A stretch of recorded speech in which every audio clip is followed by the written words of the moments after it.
Hola, bienvenidos a un nuevo episodio de Una de Romanos. Y van 10. Parece que los dioses nos acompañan, Juanma. Buenas noches. Ya hemos hecho buenas noches 10. Ya son unos cuantos, un puñado, Sí, la ¿no? verdad es que Estamos sí. en disposición de poder decir que un puñado, la cosa no va mal. Hemos conocido en el último episodio, nos hemos acercado a la figura de Hesíodo, a las edades del hombre. Tenemos un batiburrillo de conocimientos que tienen todavía que asentarse y no hemos hablado aún del Olimpo de los dioses, que es el propósito de estos 20 minutos, es ordenar un poco, entender qué es el Olimpo. No todos los dioses están en el Olimpo, pero permíteme, has mencionado o mencionaste al final de la última entrega de Una de Romanos un par de mitos. No vamos a ocuparnos de los dos porque nos quedamos sin tiempo para hablar del Olimpo seguramente, pero por ejemplo el mito de las estaciones. Sí, al final el mundo griego y romano intenta explicar un poco cómo funciona el mundo al que ellos se enfrentan. Entonces, a través de la mitología ocurre, o sea, Ceres, que es una de las diosas más importantes del panteón griego y romano, tiene una hija, que es Proserpina. Y el sistema, es el sistema tan brutal, ¿no?, de encontrar esposa en este mundo mitológico es raptarla, ¿no? Entonces, si hay un mito que se representa muchísimo en la iconografía griega y romana, es lo que se llama el rapto de Proserpina, porque lo que hace el dios más feo, más desagradable y el que vive en el peor sitio, porque vive en el inframundo, es Hefesto. Entonces él se transforma en un toro y rapta a Proserpina cuando su madre se descuida un momento. Entonces, en este mundo que te decía, el sistema es que si tú consigues raptar a una mujer, pues la conviertes en tu mujer, ¿no? Pasa a ser tu esposa. Y está aceptado, ¿no? Entonces lo que ocurre es que él se lleva a Proserpina al inframundo. Y entonces la madre cae en una depresión profunda. Entonces los campos no germinan, porque Ceres es la diosa de la agricultura. Los campos no germinan, las semillas mueren. Entonces los humanos le imploran a Júpiter o a Zeus una solución, que busque una solución. Y entonces él no puede devolverle a su hija. Y entonces llegan como a una especie de acuerdo. El acuerdo es que la mitad del año está con ella y la mitad del año está con su marido. Entonces, cuando Proserpina sale del inframundo y se va con su madre, empieza la primavera. La madre está muy contenta. Y entonces está en la naturaleza, la primavera y el verano. Cuando la hija se va, la madre cae en esa oscuridad, ¿no? Es el otoño y el invierno. Ese es el mito del rapto de Proserpina. Es porque Proserpina está con el dios ogro.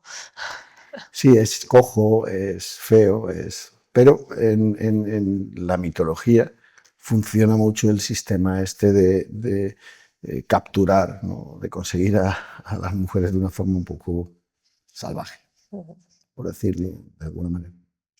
Espero que en algún capítulo habías hablado ya del rapto de las Sabinas. Me ha venido a la cabeza ahora al escuchar la historia del mito de Ceres. Es una de las diosas que está en el panteón de los dioses, porque podríamos empezar por ahí, que no todos los dioses que nos suenan forman parte del panteón del Olimpo. Cuando hablamos de las edades del hombre, en la primera edad, realmente no hay un dios. Estamos hablando de lo que llama el tiempo primordial, ¿no? Lo que ellos entienden, ¿no? En este caso, a través de Hesíodo, ¿no? La edad de oro, que decía. Sí, entonces ahí es donde surgen pues, el caos, la noche, Urano.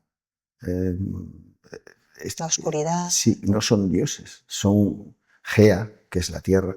Como sustancias. Sí, son una serie de elementos ahí que van conformando un sistema, si quieres, y en el que domina, porque es que si nos seguimos más hacia atrás, domina Cronos, porque porque él previamente ha matado, ha herido, vamos a dejarlo así. Digo herido porque le corta los testículos a su padre, a Urano, ¿no? Entonces, bueno, pues el caso es que él es el que ocupa ese espacio, pero también tiene la premonición, le han dicho que sus hijos, alguno de sus hijos va a derrocarlo. Y entonces él, conforme nacen, nacen de la tierra, porque su esposa es la tierra, se los va comiendo. Entonces hay uno de esos hijos que se le oculta y crece escondido en el monte, en una cueva y tal, y se consigue hacer adulto sin que el padre lo detecte. Y entonces ese es Zeus, Júpiter, y ese es el que inicia esa rebelión, recupera a sus hermanos, a los que se ha comido el padre, los recupera y forma un grupo que son los que se enfrentan en lo que ellos llaman la titanomaquia. No hay misión imposible para los dioses. No, incluso eso, lo del recuperarse después de que te hayan comido. Entonces, esa es la titanomaquia, en donde se enfrentan los titanes y los dioses. Ese grupo de dioses que termina venciendo a los titanes es los que conforman el Olimpo de los dioses. No todos, cuando hablamos de los dioses griegos, romanos, no todos los dioses están en el Olimpo, solo esos 12. Hay uno más, que es el que hablamos antes de Proserpina, que no vive en el Olimpo, porque él vive en el inframundo, pero también forma parte de esa hermandad, ¿no? 12 más 1. 12 más 1. Entonces, esos 12 dioses son los que conforman el panteón de los más potentes, ¿no? El Zeus con el rayo, Ceres con el matrimonio, la agricultura, cada uno tiene su función, ¿no? Y tenemos por ahí tenemos alguna lista. Panteón griego y romano. ¿Hay una equivalencia? ¿Son el mismo número? Hay una equivalencia porque los romanos absorben a lo largo de muchos años, pero van absorbiendo, para ellos decíamos en otro capítulo, es digno de admiración el mundo griego. Ellos enseñan a sus hijos la lengua griega, los mandan a Grecia. Es decir, ellos tienen mucha relación, incluso después de conquistar a Grecia, de convertirlo en una provincia. Ellos respetan lo que no respetan con nadie, lo respetan con los griegos por la admiración que ellos sienten y porque absorben ese panteón. Entonces, cuando hablamos de dioses, hablamos de esos dioses, lo que llamaríamos los dioses mayores. ¿Hay más? Sí, pero ya son dioses menores. Son hijos de o están interrelacionados entre ellos, porque las relaciones familiares son infinitas. Hay de todo, incesto, hay todo tipo de mezcla entre hermanos, no hay muchas limitaciones. Entonces, lo otro es lo que llamaríamos los dioses menores. Bueno, si hablamos de Baco, o hablamos de algún otro a ese nivel, estamos hablando de dioses con una ocupación que también muy venerados en el mundo griego y romano, pero en otro nivel. El siguiente escalón lo conforman los semidioses, que son seres humanos que han nacido de un dios o una diosa y de un hombre. Son mestizos, algo así. Tienen una serie de poderes, pero no son inmortales. Tenemos a Hércules, por ejemplo, ¿no? O tenemos Teseo, o tenemos Aquiles.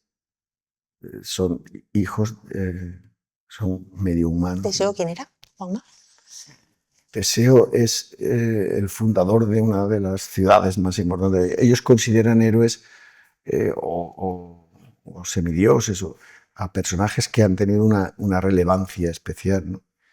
Y los interrelacionan en ese mundo de dioses y humanos. Teseo es muy importante por eso, porque es el fundador de una de las ciudades griegas, en este caso, partimos, y es un héroe, ¿no? para el mundo. Normalmente está muy relacionado con la consideración. Hay dos consideraciones muy importantes para ellos: la fundación de ciudades y el que hayas hecho algún evento, alguna batalla o algo singular, ¿no? Y eso te convierte en un personaje. Quizá el más importante en eso es Hércules, no es Teseo, ¿no? Pero todos conocemos, más que a Teseo, conocemos a Hércules o conocemos a a Aquiles, ¿no? Ujú. Aquiles también sabemos, ¿no? Su madre es una diosa y quiere hacer a su hijo inmortal, ¿no? Donde aparece muy definido el personaje es en la Ilíada, ¿no? Pero allí muere. ¿Por qué muere? Su madre lo lleva, algún otro día hablaremos del inframundo, y ella lo baja al inframundo y hay un río, el Aqueronte, donde ella mete a su hijo en, en- en el En agua el agua. y lo convierte en inmortal, salvo en un punto,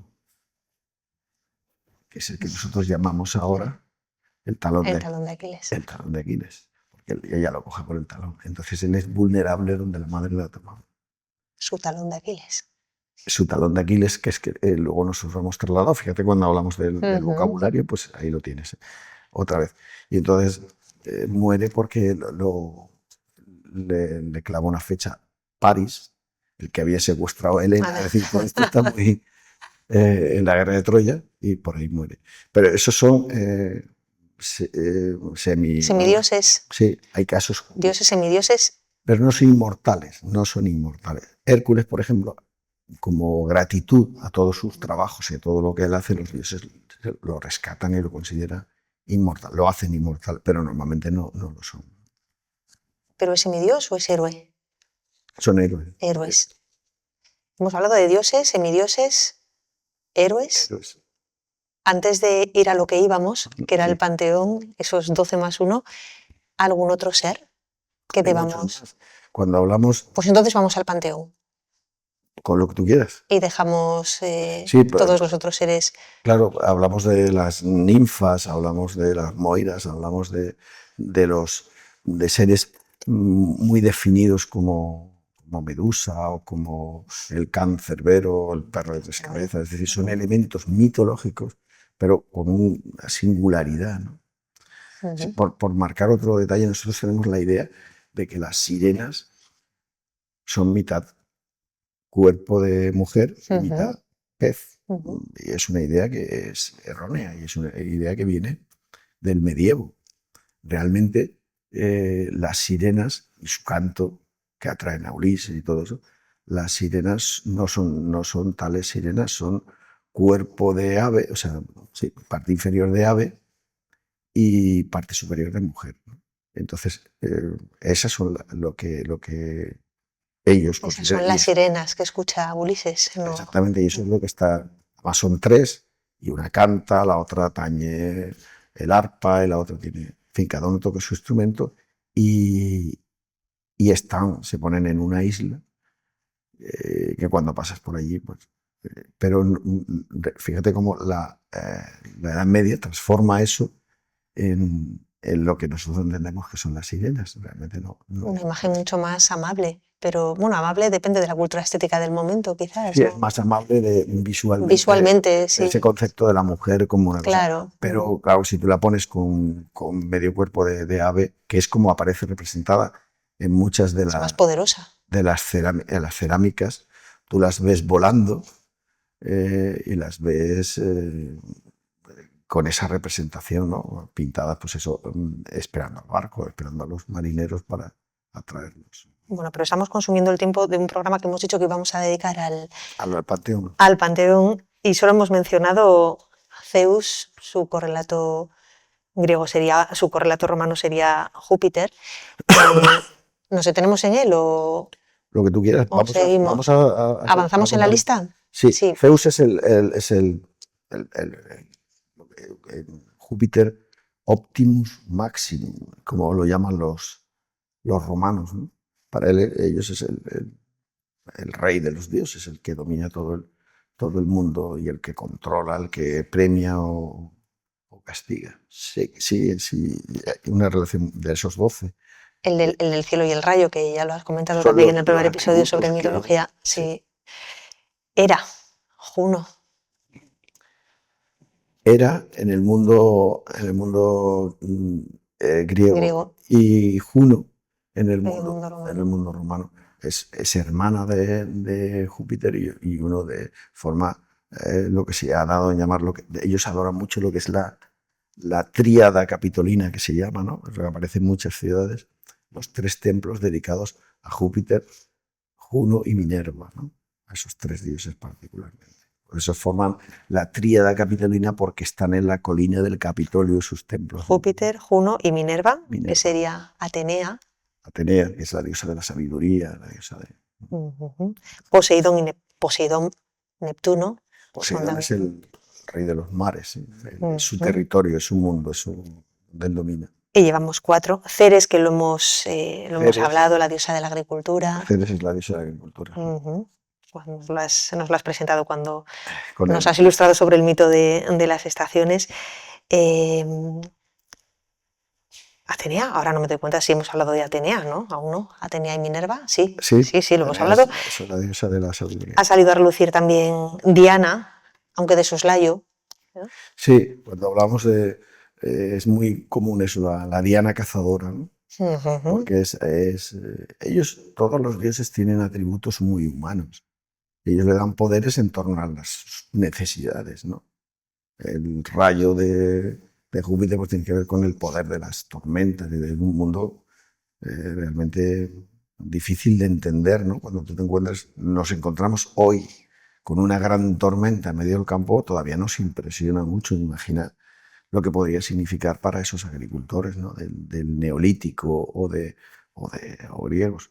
Y entonces, pues el mundo del bosque, la caza, es un mundo también fundamental, porque es parte de su manera de vivir, y esa diosa representa todo eso. Ha salido citada Venus. Venus Afrodita, es la diosa de la belleza. Venus es la que, cuando hablamos de semidioses, fíjate, Venus tiene relaciones con Anquises. Anquises es el padre de Eneas.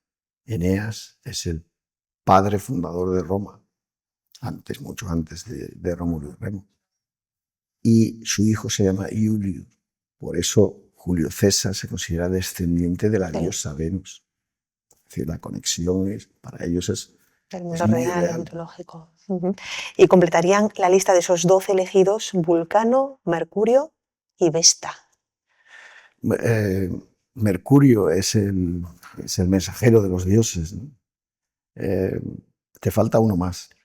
Me falta uno, pues no debería. Te falta... Me falta, hemos hablado de Júpiter, Juno, Neptuno, Ceres, Marte, Minerva, Apolo también es un dios muy conocido, y es el dios de la música, de las artes. Tienen diferentes... a veces nos quedamos con la concepción del dios más simple, ¿no? El dios de los artes o de la belleza, cuando hablamos de... Pero luego suelen tener otra cara, ¿no? Y hay veces que tienen una doble cara, son mucho más peligrosos, si quieres. También hay que tener en cuenta que el mundo griego lo enfoca de una manera y el mundo romano es mucho más pragmático siempre. Entonces, incluso para sus dioses es más pragmático. Vesta, para ellos sí hay algo sagrado, son el templo de Vesta, porque es el templo donde se guarda el fuego sagrado. Cuando se apague el fuego sagrado, Roma habrá caído. Entonces tiene un grupo de sacerdotisas, que son las vírgenes vestales, solo dedicadas a que ese fuego no se apague nunca. Tienen otras funciones luego, porque ahí es donde se depositan los testamentos y los contratos y los acuerdos. Pero su función principal es que el fuego sagrado de Roma no se apague nunca. Pues Juanma, sirva esta muy somera presentación de los dioses del Olimpo, del panteón de los dioses, para abrir boca de todo lo que esté por venir. Seguiremos hablando de mitología en el próximo, Una de Romanos. Gracias por acompañarnos y hasta la semana que viene.